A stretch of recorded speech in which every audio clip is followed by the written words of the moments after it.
再三消息，再三消息，大新聞，這一次真的是大新聞。哇，這個足以讓很多剛剛來到馬來西亞不久的汽車品牌，特別是中國汽車品牌承受這個滅頂之災。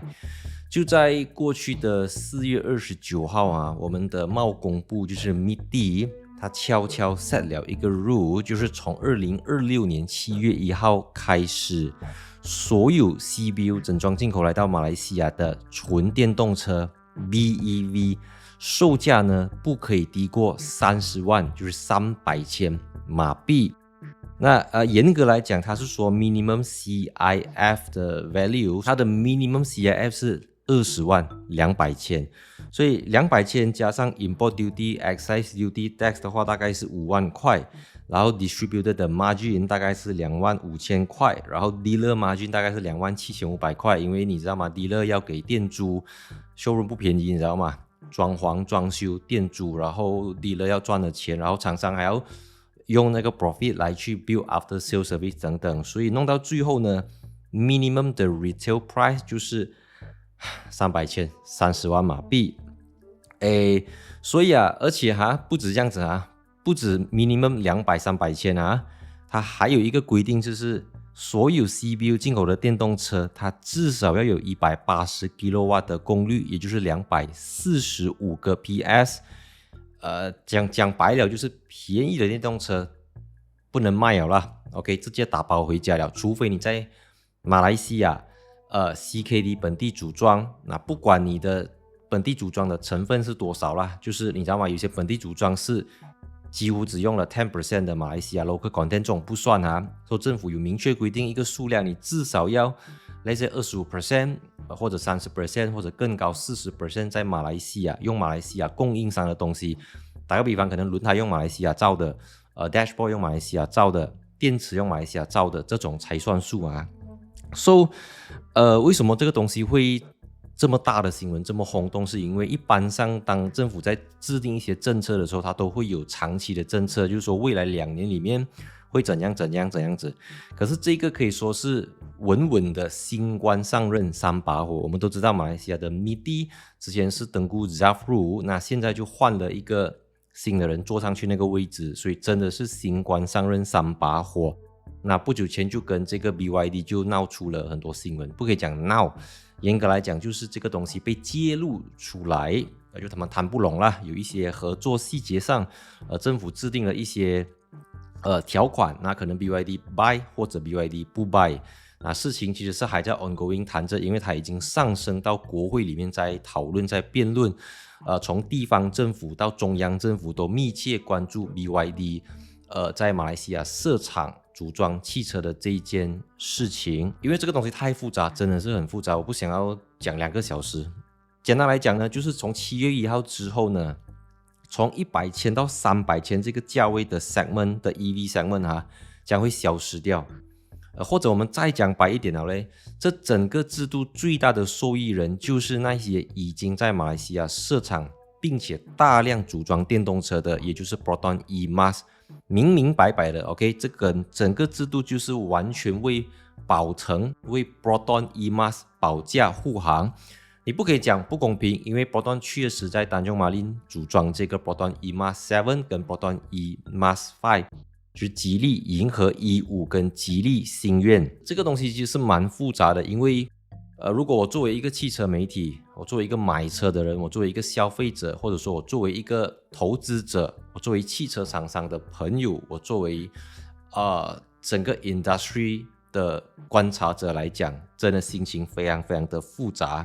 這是可以吵很久，可以引起很大很大的爭議的一個東西。那前一陣子政府說，因為過去幾年政府沒有對 CBU 進口的電動車徵稅免稅，所以政府損失了很多很多錢我個人不這麼認為啦，因為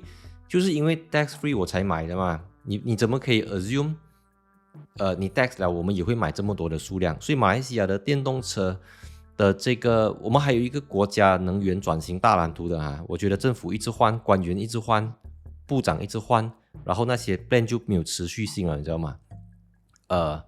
所以我們的政府的目標是要提升這個 EV 的 market share， 就是你每賣出100輛車，你要有多少輛是電動車 ？OK， 那早些年可能是每賣出100輛車，只有2輛是電動車，現在可能上升到每賣100輛車，可能有5輛到7輛是電動車。所以你電動車一定要上到類似10%、20%，你才可以產生那個 ecosystem 生態系統，對 CPO charging operator 就建充電樁的那些人也比較合理。OK， 因為如果你全部是便宜的電動車，電池小，充電速度慢，它在那個充電樁佔用更多時間，然後它 consume 的電更少，對充電樁經營者來講是虧錢的啦，怎樣都是虧錢的啦。OK， 充電樁很難賺錢的一個生意，除非有補貼，有國家政府在後面資助或者給予一些優惠、稅務優惠等等等。所以in a nutshell， 總之就是從7月1號之後，電動車只有我照目前這樣看啦 ，OK， 局勢還在走，發生什麼東西我們就靜觀其變，不能靜啊，靜不住了啦。我覺得很多人要翻桌子，要病的了。所以現在在市場上，誰能夠賣30萬馬幣以上的電動車，還有人買的？本來就賣在這個價位的是 BMW， 有 iX 或者是奧迪 e-tron， 他們不受影響，因為我們本來就是賣那個價位的 CBU 進來。問題是，它 CBU 進來，它要給 no tax 啊，你懂我意思嗎？所以300千進來就是500-600千的電動車，所以電動車會變成，我要買可負擔的，我的選擇不多。OK， 說本地組裝那些，其實很多中國品牌已經在馬來西亞本地組裝，這個也是很兩極化的，因為如果你持續給予這麼多的優惠，對那些已經投錢了的，比如講奇瑞集團就投了不少錢，小鵬也在馬來西亞有本地組裝的項目，然後這個MG OK 也在馬六甲組裝，奇瑞包括奇瑞整個 group 啦包括波段剛才我前面講了的，所以如果你一直給太多這種你知道嗎？就是沒有在馬來西亞投資，沒有在馬來西亞製造就業機會的廠商賣車，它也不是一個健康的發展。但我自己，我們做人自私一點的話，我作為一個汽車媒體，這是我不樂見的一個情況。因為有競爭才會有進步。我覺得市場，你這個保護機制跟開放之間要拿捏到一個平衡。因為如果你這樣照這個劇本這樣走下去就是變成一黨獨大。就是變成某個品牌就是炸飛了，所以當某個品牌占據主導的話，它就不健康了。OK， 因為它沒有足夠的競爭，對消費者不好。那對我一個汽車媒體來講，我的工作就少了，因為不用玩了嘛，你懂嗎？就是你要買 EV 走進去，我就買 A、B 這樣子而已。我覺得這不是一個很健康的東西。那對於汽車市場的這個競爭發展來講，我知道對於國家有很多人要保護。政府有很多人要照顧小的，要照顧中的，要照顧大的，要照顧巨大的，要照顧龐大的，要照顧巨無霸的企業。OK， 有很多 vendor， 有很多投資者，有很多利益相關者要去照顧他們的利益，所以這東西不能夠簡單一刀切說政府做對，政府做錯，事情沒有這麼簡單啦。當你站在一個消費者的角度，就是會不會可能以後 Tesla？你要買Tesla就是300千以上了 ，any brand 啦 ，OK， 只要它進口，因為坦白講啦，所有的中國品牌都還有談判的空間，他們還可以在馬來西亞進行各種程度的本地組裝，只有 Tesla 是 almost impossible， 不可能在馬來西亞組裝 ，OK， 因為上海 Gigafactory 已經足夠大，它不需要在東南亞設一個小廠 ，doesn't make sense at all， 所以整個事情影響最大的就是目前是 BYD 啦 ，OK， 因為 BYD 目前照這個政府這個劇本，他拿不出這樣子的作品，他也賣不到那個價錢 ，OK， 然後你7月1號就 start 了，4月29號之後，你有多少庫存東西，政府全部記錄在案了，所以你能夠玩的東西不多，你的時間也不多，所以這個真的是晴天霹靂啦，對整個industry 來講。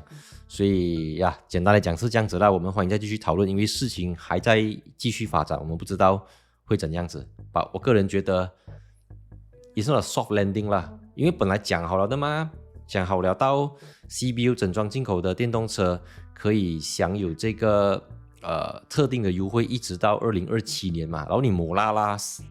月上台講一句，3月上台又講一個東西，然後4月接洽了，7月就落實這樣子，所以我覺得整個東西沒有一個，它可能對政府是好的， Yeah, I know, but yeah, 我覺得它太突然了啦，應該要有一個循序漸進這樣子去推行，而不是一刀切。吧，真的是太複雜了，這東西一言難盡了。哎呀。